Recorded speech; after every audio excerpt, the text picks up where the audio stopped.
Good morning everyone, welcome to my channel. তো এখন হচ্ছে সকাল 11টা আর আজ হলো সানডে। আজকে থেকেই তোমাদের সাথে আমি আমার আজকের ব্লগটা শুরু করছি। তো দেখো এখন 11টার সময়, আজকে সানডে যেহেতু সকালবেলা তো ঘুম থেকে উঠতে খুবই দেরি হয়েছে, তারাও মনে হয় অন্ধকার আসছে, একটু লাইটটা জ্বালাই, তো খুবই দেরি হয়ে যায়। তো এখন দেখো তোমাদের দাদাভাই চলে গেল আজকে বাজারে, আর আজকে স্পেশাল মেনু হচ্ছে মাটন। আর এখানে দেখো চা আর বিস্কুট নিয়ে বসে গেছি, ওরা সব খেয়ে বাজারে বেরিয়ে গেছে, মানে মেয়েরাও গেছে একটু বাজারে, যেহেতু সানডে আর মাটন আনতে গেলে মেয়েদেরকে ওর বাবা নিয়ে যায় সাথে করে। তো চলো আজকে ব্লগটা এখান থেকে শুরু করি, কি কি করি কি কি না করি সব কিছু তোমাদের সাথে শেয়ার করবো, চলো দেখতে থাকো। হচ্ছে সকালে চা আর বিস্কুট, একটা বিস্কুট অলরেডি আমি খেয়ে ফেলেছি। আর এই যে আমাদের পাকা বুড়ি চলে এসেছে সকালবেলা, হাই করে দাও সবাইকে। চলো খেয়ে নিই, তারপরে দেখা হবে। আর ওকে বিস্কুট দিতাম, বাট ওর প্রচণ্ড পেটে ব্যথা দুদিন ধরে, তার জন্য কোনো কিছু এখন দিতে পারছি না, কারণ ডক্টরের যেগুলো একদম সেদ্ধ ভাত থেকে শুরু করে সব কিছু খাওয়াতে বলেছে। পড়ে যাবি মামা, পড়ে যাবি, এখানে আসো।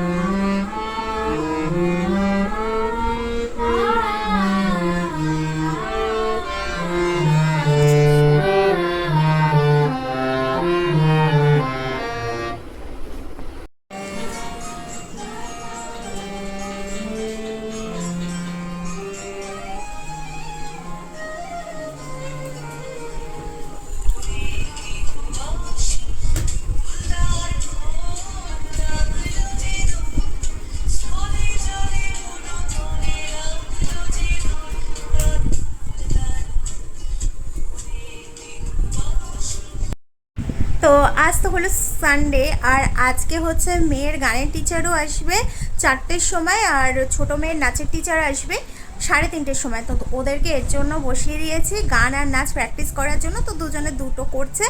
আর আমার এই ফাঁকে ঘর মোছা, ঘর ঝাঁট দেওয়া সব কিছু কিন্তু কমপ্লিট হয়ে গেল। এইবারে যাব হচ্ছে রান্নাঘরে। তো চলো বাসন কোসনগুলো মেজে ঝটপট করে, আজকে খুব বেশি করবো না, স্যালাড আর হচ্ছে মাটন আর ভাত প্লেন এই হবে।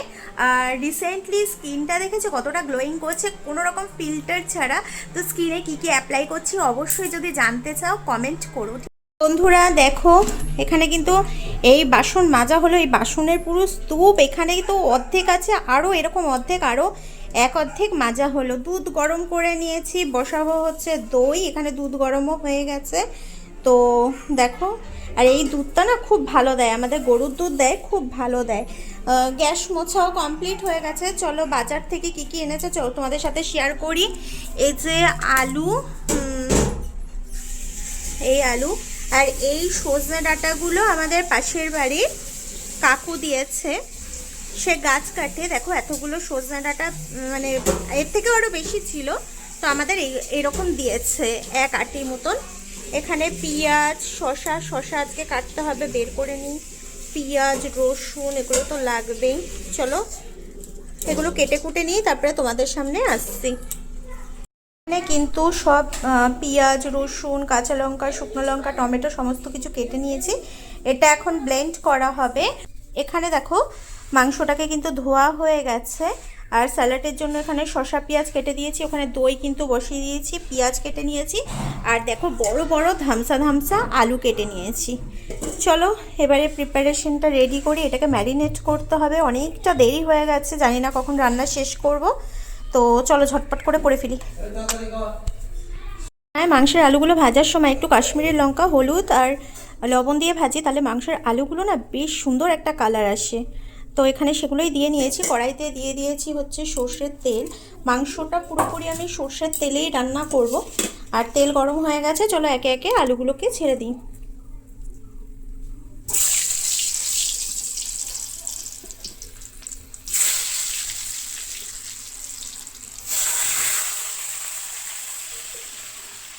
কেজি মাংস তো তাই বেশ অনেকগুলো আলু দিয়েছি, কারণ খাসি মাংসের আলু থাকলেও কিন্তু, আলু ঝোল থাকলেও কিন্তু বেশ খেতে ভালো লাগে।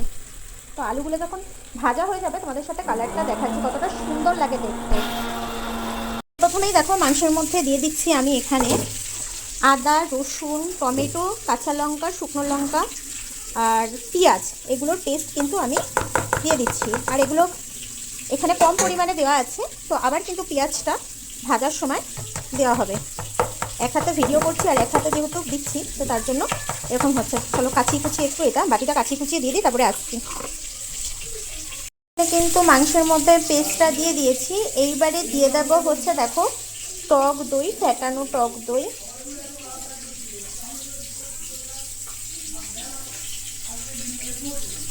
আজকে তোমাদের দাদাভাই খুব ভালো মাংসটা আনতে পারিনি, আগে একদিন এনেছিল, মাংসটা খুব ভালো দিয়েছিল। আজকে ঠিক আমার মন মতন হয়নি মাংসগুলো।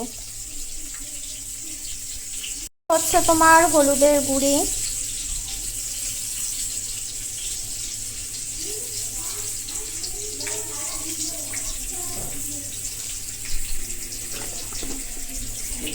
দেখো দিয়ে দিচ্ছি এখানে হচ্ছে স্বাদ মতন লবণ,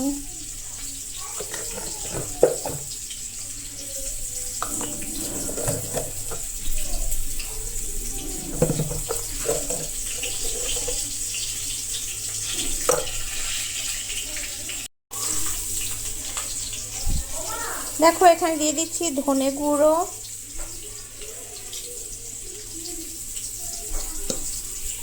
ও এখানে দিয়ে দিচ্ছি গরম মশলা, শাহি গরম মশলার গুঁড়ো, আর দিয়ে দিচ্ছি এখানে কাশ্মীরি রেড চিলি পাউডার কালারের জন্য। দিয়ে দিচ্ছি পরিমাণ মতন লঙ্কার গুঁড়ো, যেহেতু আগেও আমি লঙ্কা ইউজ করেছি, কাঁচা লঙ্কা শুকনো লঙ্কা, এর পরিমাণটা কিন্তু বুঝে দিতে হবে। এবারে দেবো হচ্ছে দেখো একটু জিরার গুঁড়ো, দেব হচ্ছে কালারের জন্য অল্প পরিমাণ চিনি, যেটা টেস্ট আরও দ্বিগুণ বাড়িয়ে দেবে এই রান্নাটায়।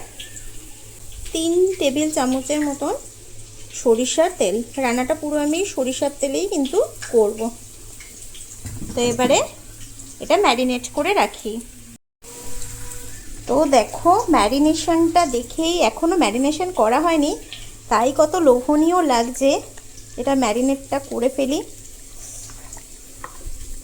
জাস্ট অসাধারণ। জানো তো বন্ধুরা, আমি না আগে খাসির মাংস খেতাম না, কিন্তু একদিন এত ভালো লেগেছে, তারপরের থেকে খাসির মাংসের আমি ফ্যান হয়ে গেছি। আর এখন কিন্তু বাড়িতে মাঝে মধ্যেই আমাদের বাড়িতে খাসির মাংস তোমাদের দাদাভাই নিয়ে আসে। দেখো এটা কিন্তু ম্যারিনেট করে যদি 2 ঘন্টা রেখে দিতে পারো, মানে এটার টেস্ট আরও দ্বিগুণ হবে।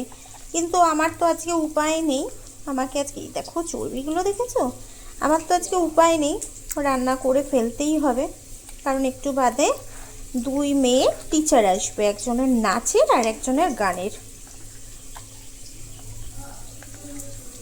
তো চলো ম্যারিনেট করা হয়ে গেছে, যতক্ষণ রাখতে পারি রাখি অ্যাটলিস্ট। টাটা। মাংস তো ম্যারিনেট হয়ে গেছে, তোমরা দেখতেই পেয়েছো।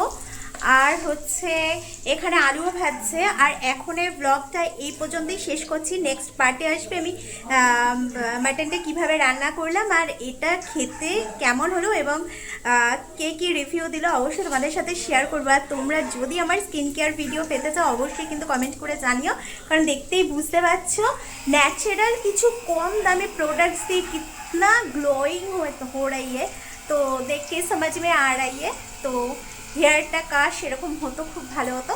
টাটা, চলো আবার নেক্সট ব্লগে তোমাদের সাথে আসছি।